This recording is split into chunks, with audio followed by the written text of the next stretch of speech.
هيا نتعلم اللغة العربية في قسمنا قسم اللغة والثقافة العربية بجامعة الأزهر الإندونيسية.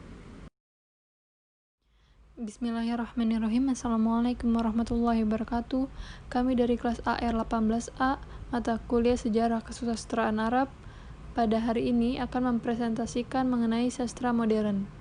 Kelompok kami beranggotakan Aziz Nurzeha, Husin, Muti Nisrina Ambarwati, dan Rizka Andini Rahmawati.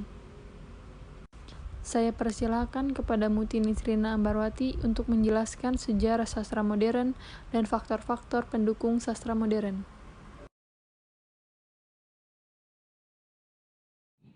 Sastra modern dimulai pada masa pemerintahan Muhammad Ali Pasha di Mesir.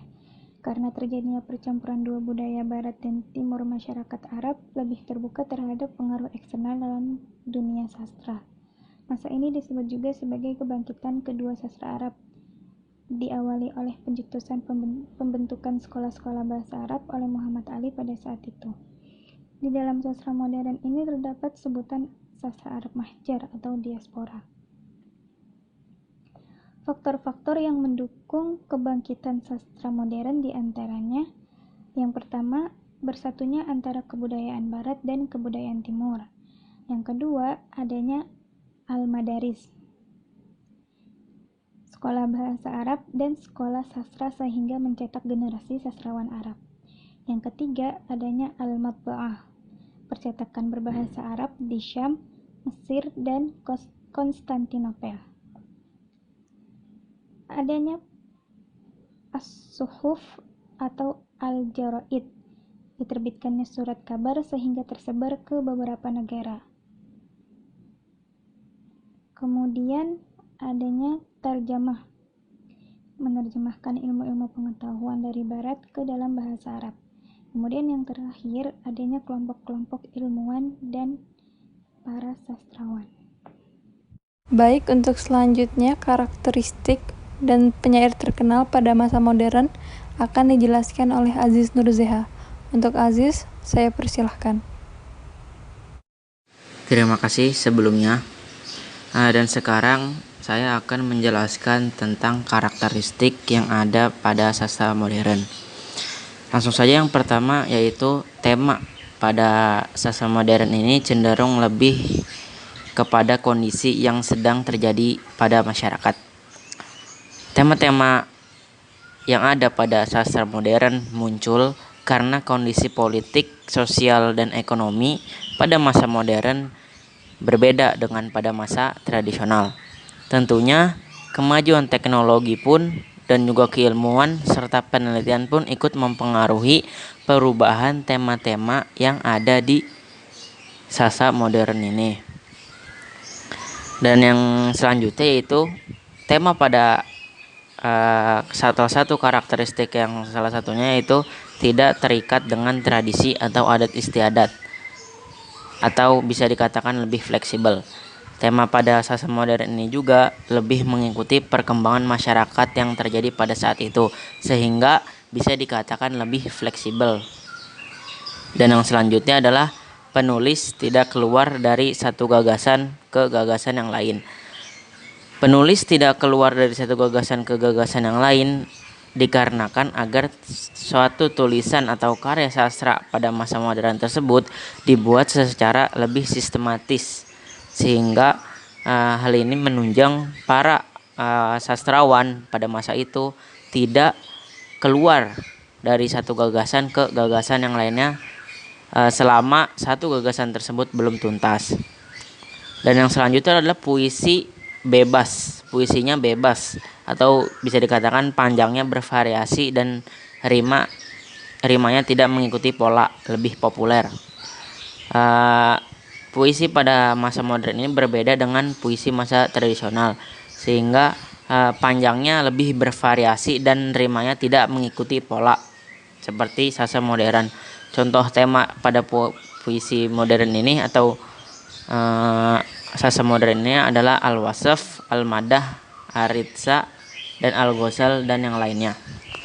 Dan yang terakhir adalah memiliki tema baru seperti kemasyarakatan, patriotik, kejiwaan, dan puisi drama.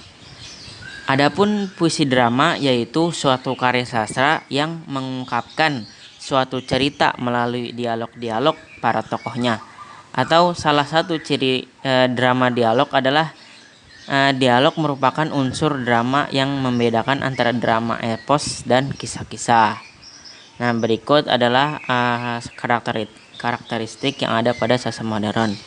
Dan selanjutnya yaitu adapun penyair ternama pada masa modern. Kami di sini menyebutkan 5 tokoh. Yang pertama yaitu Thaha Hussein, yang kedua Khalil Gibran, yang ketiga Ali Ahmad Bakathir Al-Kindi, dan yang keempat Abbas Mahmud Al-Aqad, dan yang terakhir Nazik Al-Malaikah. Mungkin cukup sekian dari saya. Terima kasih. Berikutnya, biografi Khalil Gibran dan contoh syair pada sastra modern akan dibacakan oleh Husen. Untuk Husen, saya persilahkan. Biodata dari Khalil Gibran. Khalil Gibran salah satu pemuda yang lahir di Lebanon Utara pada tahun 1883. Ia belajar di Al-Hikmah Beirut dengan tujuan untuk belajar literatur Arab dan literatur romantis Prancis. Karya Gibran diklasifikasikan menjadi 2, tulisan yang berbahasa Arab dan tulisan yang berbahasa Inggris. Gibran memiliki gaya penulisan dan gaya ungkapan yang khas. Biasa disebut Jubraniyah atau Gibranisme. Ciri-cirinya adalah romantisme dalam mengkritik sesuatu. Gibran akan menggunakan gaya simbolis atau kiasan dalam membahasnya. Yang ketiga, ketika mengungkapkan ide tidak terlalu terikat pada aturan baku tata bahasa. Karya-karya Gibran antara lain Al-Arwah, Al-Mutamarridah, Jiwa-jiwa pemberontak, Ajnihah Al-Mukasarriyah, sayap-sayap patah, dan Dam'ah wal Ibtisamah, air mata dan senyumnya. Artinya Khalil Gibran adalah salah satu pemuda yang mempunyai karya dalam berbasis bahasa Arab dan bahasa Inggris.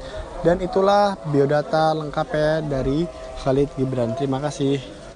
Wardah Al-Hani adalah salah satu kutipan dari karya Khalil Gibran.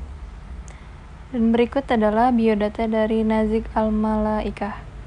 Beliau lahir di Irak pada 1923, tumbuh dalam lingkungan yang mencintai ilmu dan sastra.